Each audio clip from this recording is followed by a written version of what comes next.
The top one, there's one that says This one? master control. Yep. Oh, okay. Yep, you're right. All right. And the bottom one is me. Okay. Okay. And your microphone is turned on. I get it.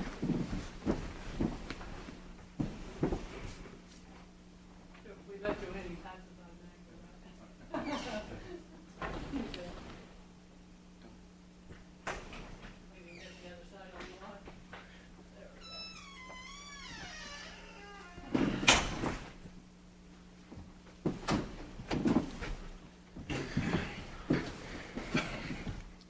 There's somebody at Tulsa you might. Yes. Tulsa, can you hear and see us okay?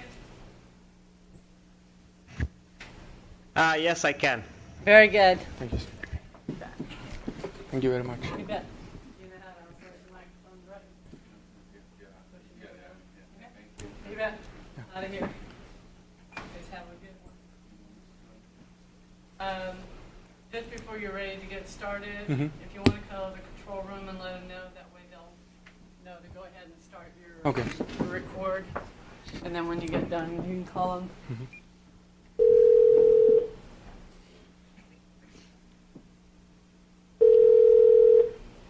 Master Control. Hey, Charlie. Hey. Are you getting a good audio level over here? Yeah, go ahead and talk into the mic. Hi, welcome everyone. Yeah, that's good. Okay. All right. He'll be ready to start here in just a few. Do you want him to call you before he gets started? I've got the DVD going, so Okay, very good. just whenever he's ready, go ahead and go. All right, thank you. Bye. Okay, I'm just calling him. Stuff.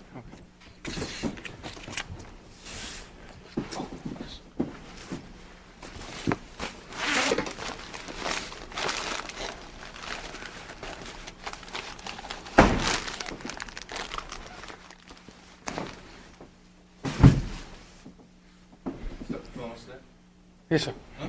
Huh? There? Yeah, Dr. Thomas is there. Are you? Yes. There? Oh.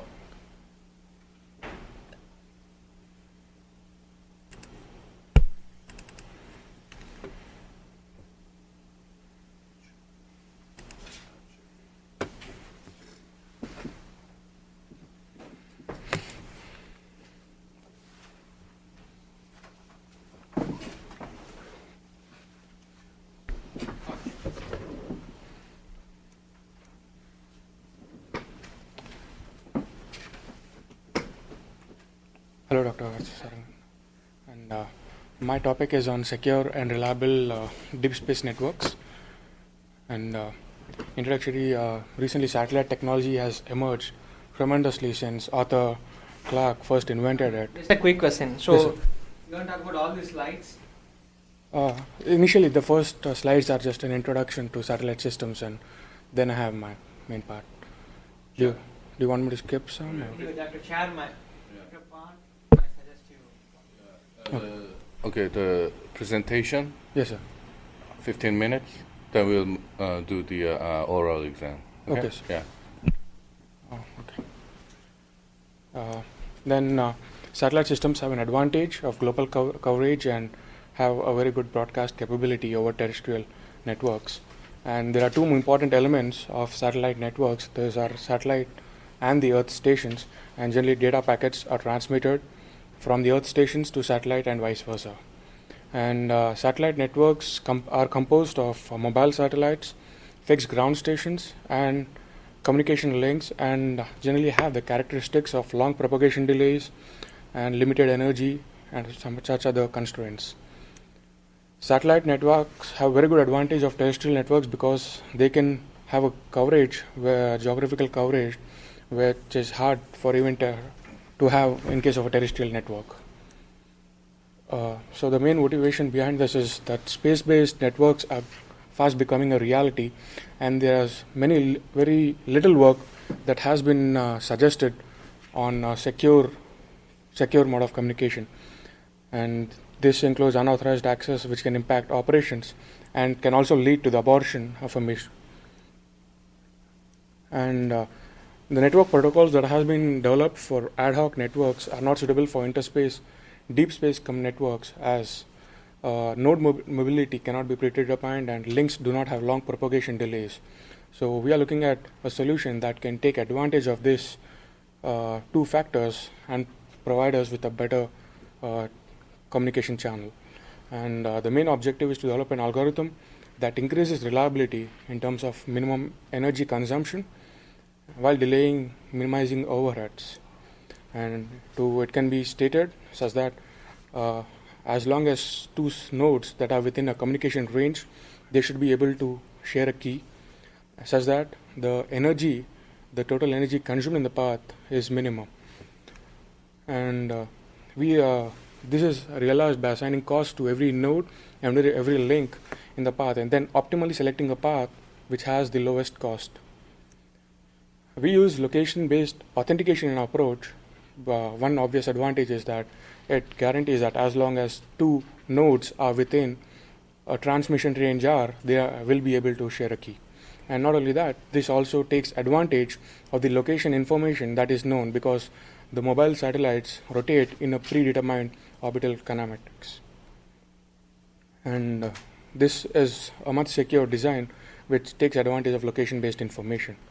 Now, this is how we are assuming a system architecture to be. The nodes which are denoted like S I to Sj, they are the source nodes that are one hop away from the ground station, and the destination node may be a satellite or a space shuttle.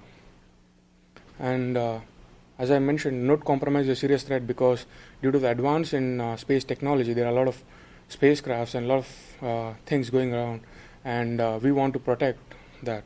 We want to propose a solution that is compromise tolerant, that is in case there are even a lot of nodes that are compromised, we want a security mechanism that is still secure.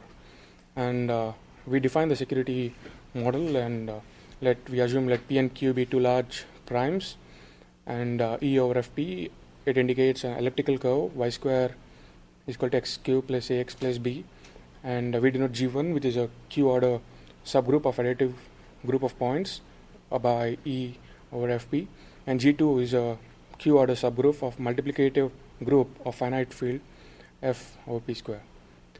And initially, before network deployment, we assume that each and every node can generate these parameters. And once after this task, we assume that each and every node is loaded with these parameters like P, Q, E over Fp, G1, G2, E, H, W, and W pub, which are required to and its private key, which are required later to derive location-based information, and location-based key. And it is computationally infeasible to deduce k from either the pairs because due to the complexity in solving the discrete logarithmic problem. And once we have this information, we use this location-based authentication was initially a security model that was proposed in sensor networks. So in that, they have two localization techniques, range-based localization and range-free localization. And for our space-based model, we use range-free localization because in that, it assumes that there are a couple of nodes that know their location information, and in our case, each and every node has its location-based information. And in case suppose node A wishes to discover and authenticate its neighboring nodes, then initially node A sends a broadcasting authentication request along with its ID and location with a random nonce. Now, upon receipt of this message, node B verifies the claim distance. That is, as I mentioned earlier, two nodes can share a key as long as they are within a specific communication range. So it makes sure that value, the Euclidean distance, is within that distance, and in that case, it derives the KBA, a key based on this value. And in case if the earlier mentioned property is not satisfied, it just discards the message.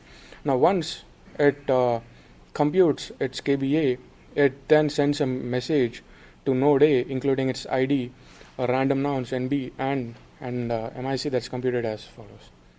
Now, upon receiving the message, node A, it also first checks the inequality to make sure that it is within the communication range, and then it goes ahead and derives a shared key, and this is transmitted. And this also generates, and node A returns to node B a new MIC computed as follows. Now, once node B receives back the message from node A, now it considers that node A is an authentic neighbor. Now, the above process is valid if and only if A and B both have a correct location-based key, and this is how it's equivalent. Now, there are some couple of keywords that I want to go through before stating my algorithm. Mobile satellites are satellites that rotate in along predetermined orbits, and there's a physical graph. Initially, without performing any operations, the links or the way two nodes are neighboring each other and all that is defined as GP, and this is VP and EP, and V is vertices and E is the edges. Same with the key graph, that once we use apply location based authentication, each and every pair of nodes, they generate a shared key. And I define reliability as the ability of the nodes and the links that are in a path to be operational till a specified period of time. And then we assign cost of a link as the distance between two nodes by the speed of light, that is 186,000 miles per second. And this value is a unit measured in time. So we next normalize it against the mean to obtain a value. And then I define acceptable load, because each satellite that has been in space has different processing abilities and has different capacities, because a satellite that has been sent recently has much better technology built in than a satellite that was sent 5 years ago. So and not only that, each and every satellite has a different load handling capacity. So that is what this acceptable load computes. So it's maximum output bandwidth by maximum input bandwidth into the processing power, and this is again normalized against the mean to eliminate any units in it. And then I define the capacity of the node. Each node, I'm assuming that each node has 100% of its energy reserves initially, and over a period of time, some amount of its energy is consumed. And then after computing all these values, I assign cost of the node as K into 1 by capacity of node into acceptable load. Here K is the number of incoming channels. Now, what we initially do is the first step of my algorithm is that each and every initially we apply location-based authentication to derive key sharing nodes in the graph, and after that we get a graph. After the previous step, we get a graph that is secure. So the first step is we compute the acceptable load for each node in the graph, and then we normalize the acceptable load. After that, we compute cost of the node for each and every node in the graph, and then compute cost of the link for each and every node, for each and every link. Then we now normalize the cost of the link and compute new cost of the links, that is a product of the cost of new cost of the link between node I and j is equal to cost of the link between I and j times the cost of the node j. And once we have that, we apply Dijkstra's shortest path algorithm to find the shortest path between a source and destination. And the path that is obtained is secure and reliable. Now, the first objective that I mentioned is achieved because location-based authentication guarantees that as long as two nodes are within communication transmission range R, they can share a key. And secondly, the second objective is met because the path that is obtained has the lowest cost, and this is based on several factors like the capacity of the node, the number of incoming channels, the acceptable load, and these factors make sure that we get an path that is energy efficient as well as reliable and secure. And the simulations were performed in Java, and we for simulations, I've assumed that all these satellites have same acceptable load, and based on this, I've performed a couple of them. And in this graph shows the way cost of the node is affected by different amount of consumed resources. On the x-axis I have the consumed resources, and on the y-axis I have the cost of the node. And as you can see, if there is only one input node, the cost of the node is really low, and it increases as the amount of consumed resources increases. What I'm trying to do here is I'm trying to eliminate nodes that have very little amount of energy left, so that the path that is obtained has a higher amount of energy reserves than available. And then this is a description.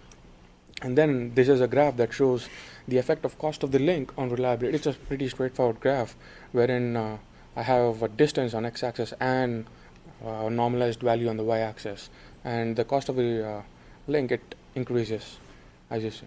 As the distance increases, the normalized value also increases, thereby increasing the cost of the link. Now, assuming this, I assume the sample network wherein each and every node is at equidistant, and each node has consumed 30% of resources. Now, if you just apply a Dijkstra shortest path algorithm to find the shortest path between nodes 0 and 11, we find a path like 0, 1, 5, 9, and 11. That's using a normal scheme without applying our algorithm.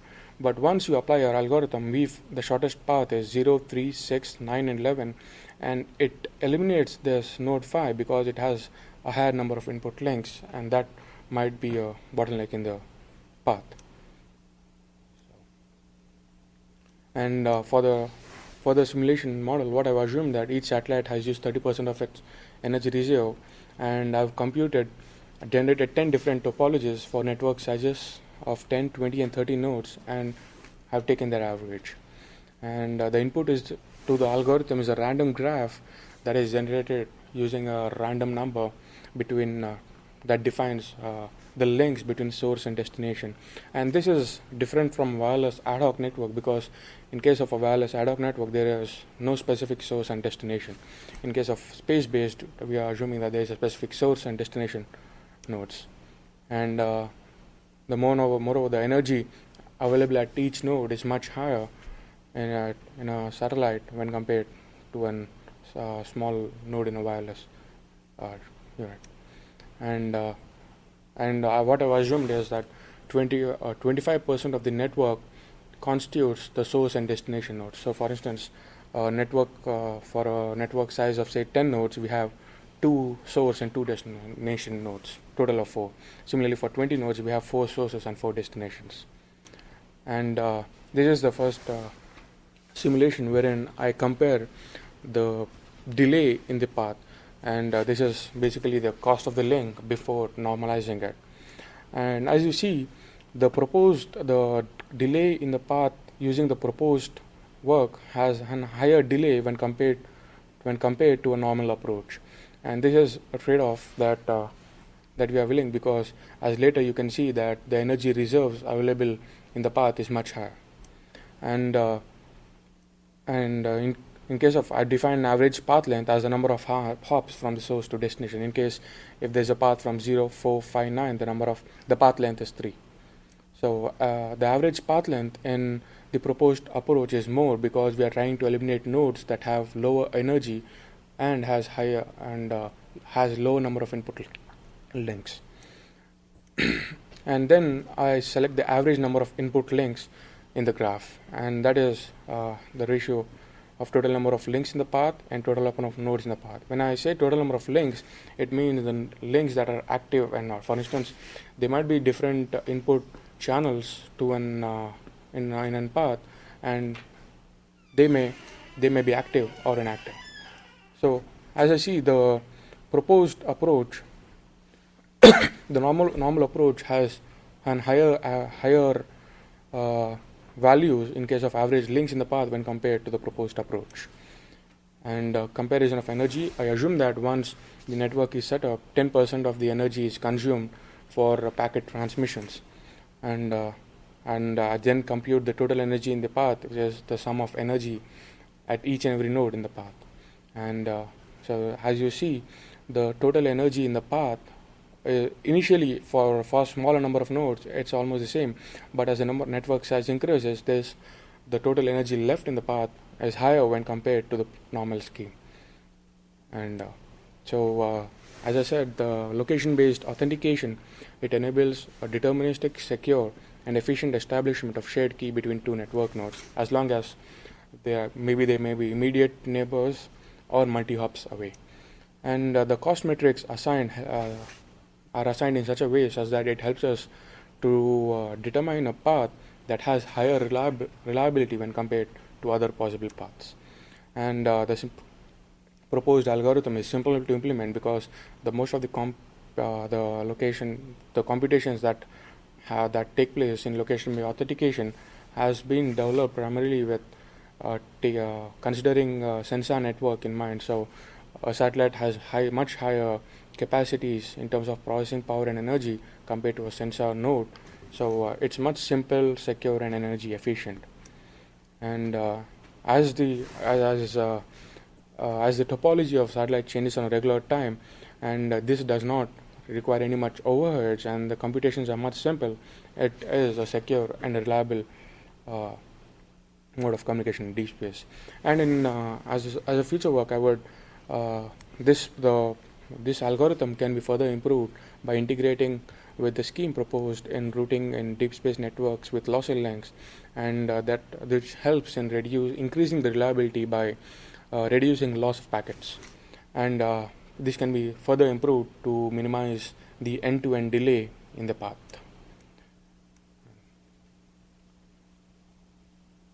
That's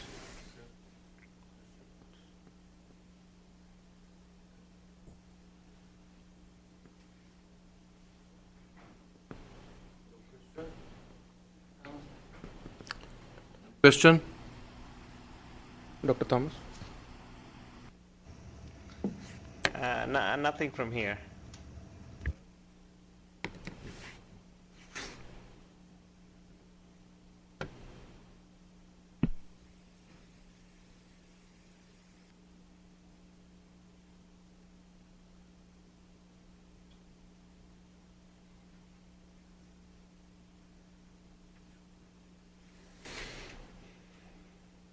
Can I just give a few points? Mm-hmm. This future work, can just tell how you can improve this algorithm to minimize the end-to-end delay. Some outlines should be sufficient. So maybe the costs that are computed that can be enhanced in such a way such that it tries to find a path that when we are assigning cost to the link, we can modify that in such a way such that I've not actually done that, but I'm assuming this, that it can select nodes that are much shorter or much nearer. It's actually a different scenario. So I'm assuming that maybe if we can work on the way the cost to the link is assigned, that can help us in reducing the end-to-end delay in the path. Right now, you don't consider the delay at all, right? Yes, I do consider the delay, but the proposed approach has a slightly higher delay when compared to a normal path. So maybe if we can work on how the cost to the link is assigned, maybe that can help us in finding a path with an end-to-end delay that's much lower or very close to a normal scheme.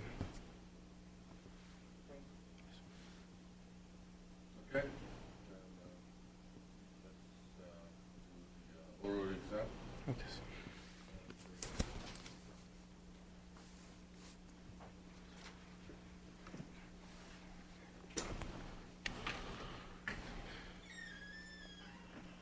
Probably let me kind of ask a few questions on data structures. Then Okay.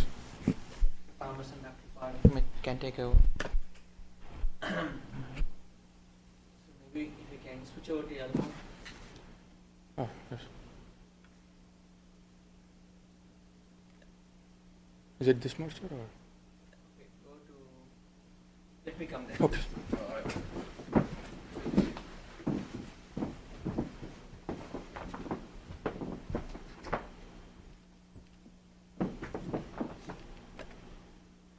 Got it? can take it, power it on, Hmm? turn Talk. the Elmo on. Oh.